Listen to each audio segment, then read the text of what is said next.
it is the books what we refer to as the Vedas. Now the philosophy of the Vedas, mind you, doesn't belong to any particular country, doesn't belong to any particular creed or any religion. The philosophy of the Vedas is something which is universal and belongs to all of us, whichever walk of life we come from. This great saint, let me give you the background of it.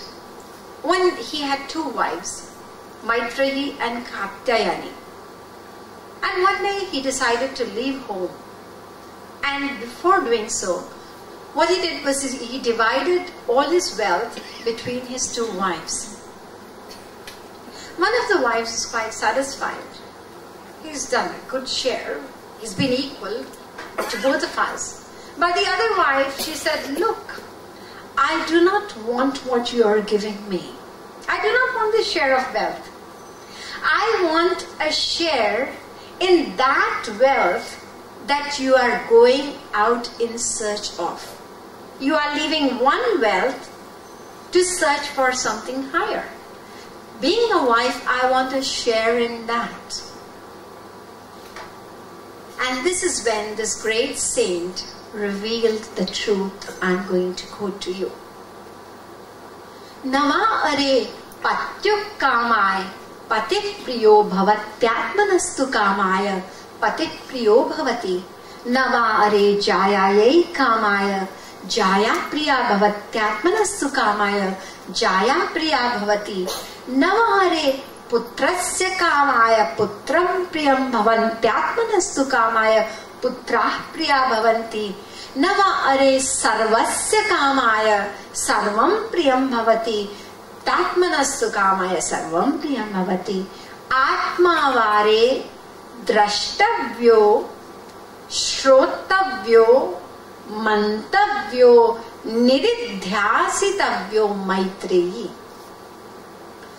Oh Maitreyi, I want to reveal to you the absolute truth about all worldly relationships. It is not for the sake of the husband's happiness that a wife loves him, but for the sake of the happiness of the self. It is not for the sake of the wife's happiness that the husband loves her, but it's for the sake of his own happiness. It's not for the sake of the happiness of the son or daughter that the parents love them, but it's for the sake of the happiness of the self.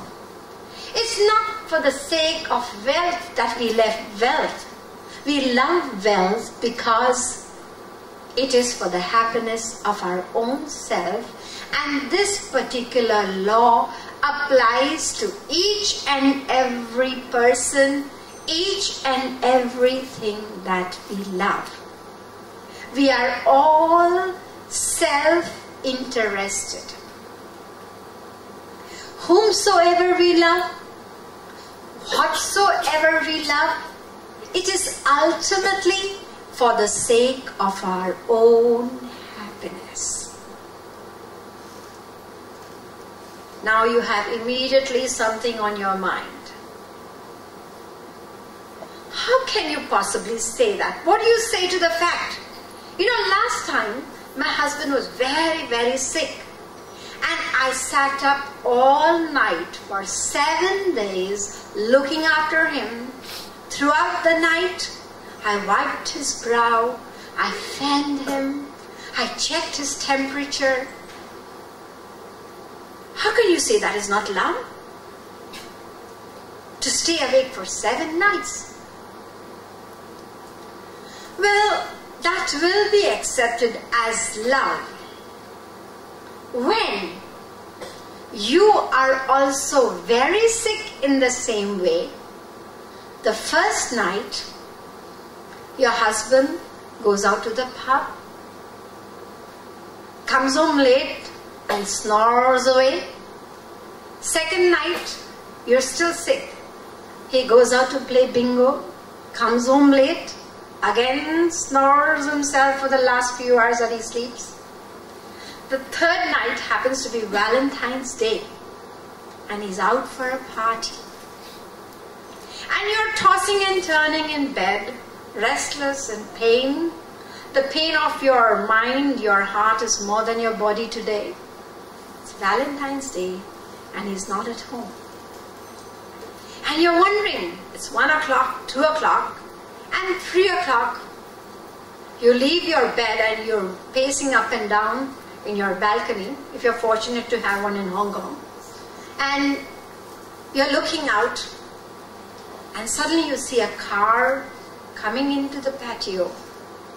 And out comes your husband with a big smile on his face. And from the driver's seat comes out a very beautiful young woman, most attractive, all smiles. And she walks up to your husband, embraces him tightly, kisses him. He kisses her back, and you can faintly hear, "I love you more than anybody else in the world." And your husband looks so happy. You've never seen him smiling like that in 10 years of your married life. Maybe before that, yes. But you can't recall that smile. And how happy you feel. I'm so happy my husband is happy. Did you think that way? I'd love to see a woman in this world who could think that way. And you're still all in love with your husband, and next time he's sick, you're most willing to look after him in the same way with absolutely no complaints. Let me see a love like that. It would be a great miracle.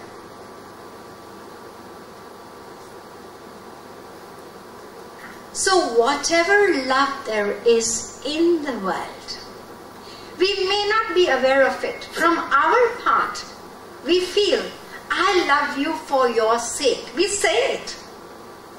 But we are not aware of the fact that deep down within us, there is an ulterior motive of our own happiness. It is a law. Jate kachu निज स्वार्थ हुई, तापर ममता करे सब कोई, सुर नर मुनि सब कई हरिति, स्वार्थ लागी करई सब प्रीति.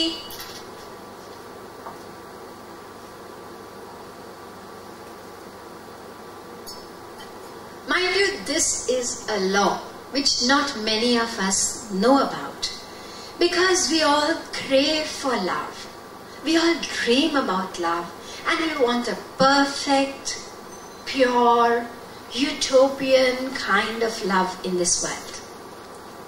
I told you right in the beginning of the talk that this talk is going to be a shattering talk. Now let us put all the love that we see in this world through the X-ray machine. The X-ray reveals the inside, doesn't it?